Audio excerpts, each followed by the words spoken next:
Member for Braddon. Thank you, Deputy Speaker. Deputy Speaker, there's been a lot of focus recently, on the Albanese government and their broken promises. This government promised to leave no one behind, no Australian behind, they said. Their promise was to hold no one back. Their promise was to use the great privilege of government in order to make positive differences to the lives of Australians. These were promises that they made to Australians over and over and over again. And now, 20 months later, there is no doubt, absolutely none, no doubt at all that Labor has failed to deliver on their promises. Households and families in my region, in the northwest, the West Coast and King Island in Tasmania, families from across Tasmania, families from across the nation have never done it tougher. The Coalition successfully guided this nation through the biggest health and economic crisis in living memory. We handed the reins over to the Albanese government in 2022, and the wheels have invariably fallen off the cart.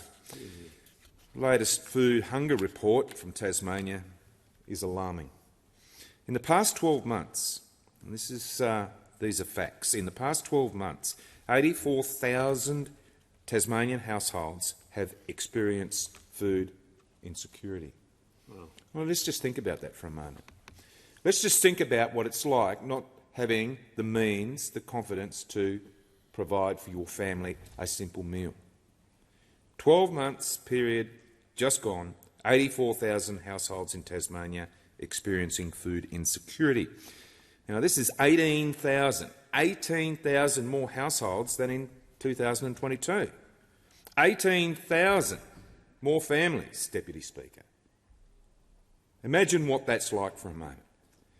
The number one reason Tasmanians are struggling to meet their food needs is because of Labor's cost of living crisis. 87% of Tasmanians say that the number one reason for their food insecurity is cost of living. 87%. Now, the reason for this bill, we need to be clear from the outset. What is the purpose of the bill? It's certainly not a long-term economic plan. It came about just a few weeks ago.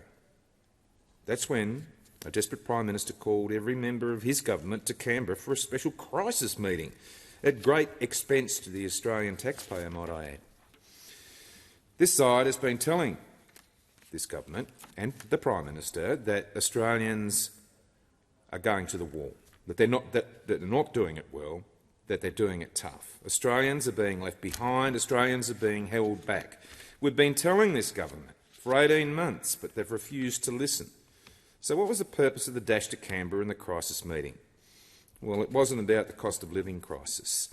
This meeting was about what Labor believed to be a political crisis, the looming by-election in Dunkley, no doubt.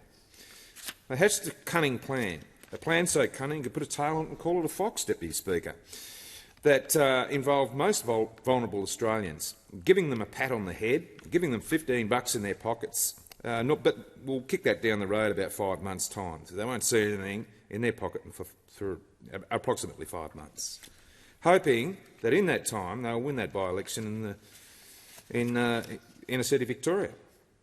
This government is not about people.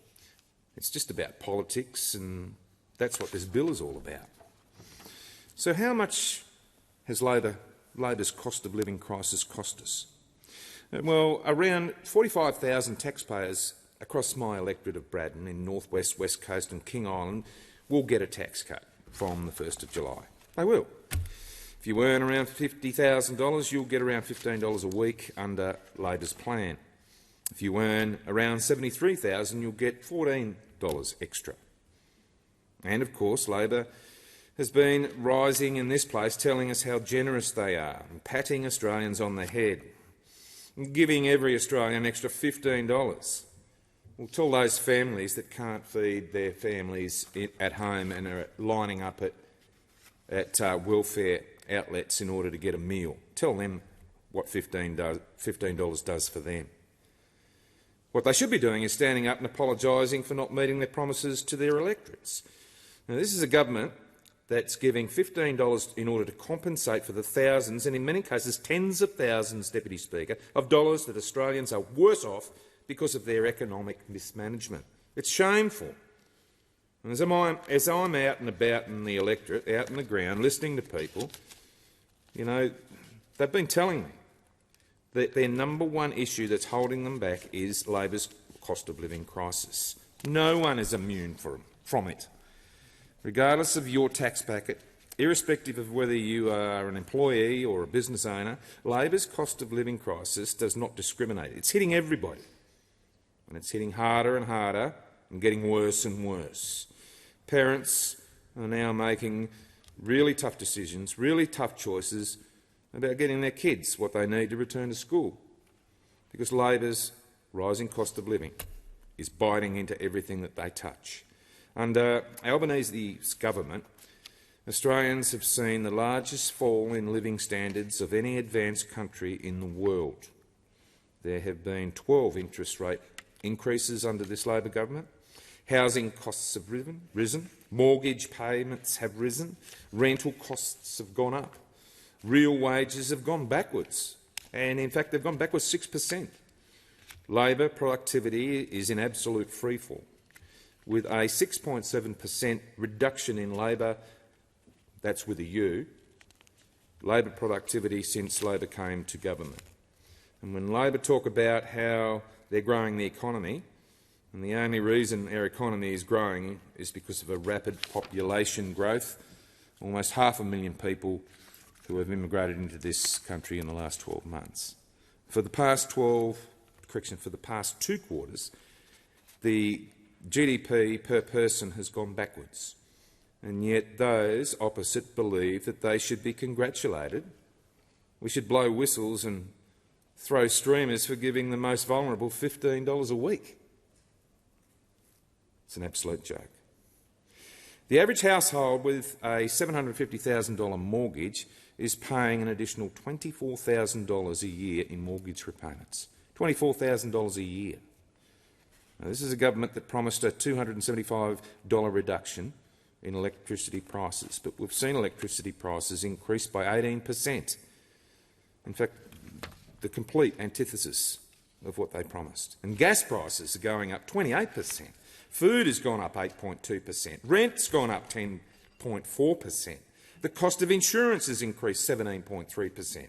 The price of everything that we touch is going up for hard-working Australians. But Labor thinks it's okay that we give them $15 a week and pat them on the head and tell them how great they are.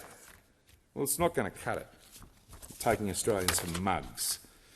Now, it's important to consider when discussing Labor's alteration to the Stage 3 tax cuts that we tell the full story. In order to tell that full story, we must consider what the coalition introduced for the full suite of tax cuts specifically aimed at helping low and middle income families. We are the government of lower taxes. Under a coalition government, Stage 1, Stage 2 and Stage 3 taxes were legislated. Stage 1 and 2 were specifically targeted at people on low and middle incomes, and Stage 1 and 2 were delivered as promised, because we stick to our word. The Coalition's economic plan delivered $200 billion worth of targeted tax cuts to low and middle income earners. If we talk about the reinstalment of the 37% marginal tax rate, Deputy Speaker, this bill will reinstate the 37% marginal tax rate, which was eliminated by the Coalition in our original Stage 3 plan. This means that if you're on an income above $135,000, then you will pay more tax. Then you will pay more tax sooner in the years ahead due to wage inflation. This is called bracket creep. $2.3 million worth of extra taxpayer funding $2 million of extra taxpayers.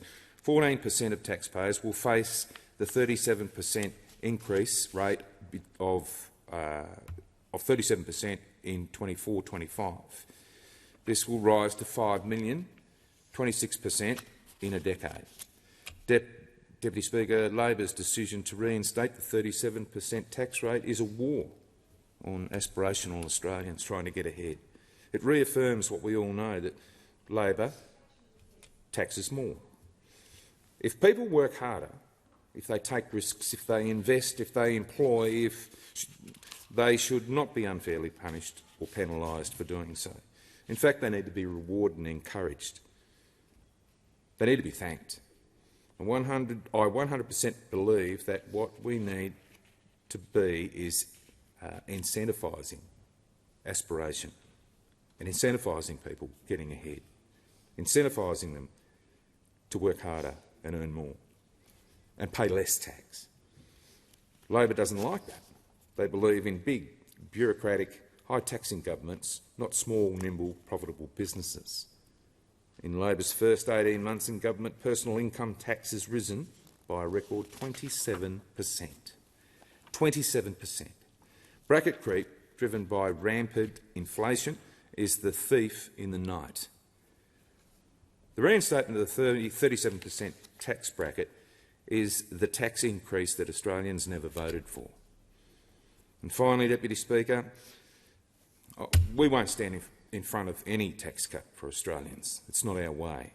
But I believe that this government should have done something about the cost of living crisis, about the real cause, rather than simply giving a pat on the head. I call on this government to be honest and tell Australians why this bill is now being introduced right at this present time. Families across the electorate of Braddon in North West, West Coast and King Island in Tasmania are telling me that their cost of living pressures, they've never seen anything like it in their lives. This side has been telling Labor over and over that our communities are doing it tough. Their response for 18 months has been to ignore our pleas and to do nothing. They've kept the money in the bank while our families have gone hungry. For the past 18 months, money in the bank, this government has turned their back on struggling families. So why now? Politics, that's why. There's a revolt in Labor ranks across the backbenches. They're nervous. They're nervous that they might lose their seat, because people in their seats are also feeling the cost of living crisis. This government might have promised to leave no one behind. They might have promised to hold no one back. But the truth is their promises have gone unfulfilled. Hard-working Australians always go backwards under Labor, and you'll always pay more tax under Labor. Now, to put politics aside, Deputy Speaker, just for one moment, I just urge all Australians out there just to sit down and forget about politics for a moment, and just to sit down quietly and consider, ask yourself the question, do you feel better in the last 2 years under Labor, or is your family, like mine in my electorate, doing it tough?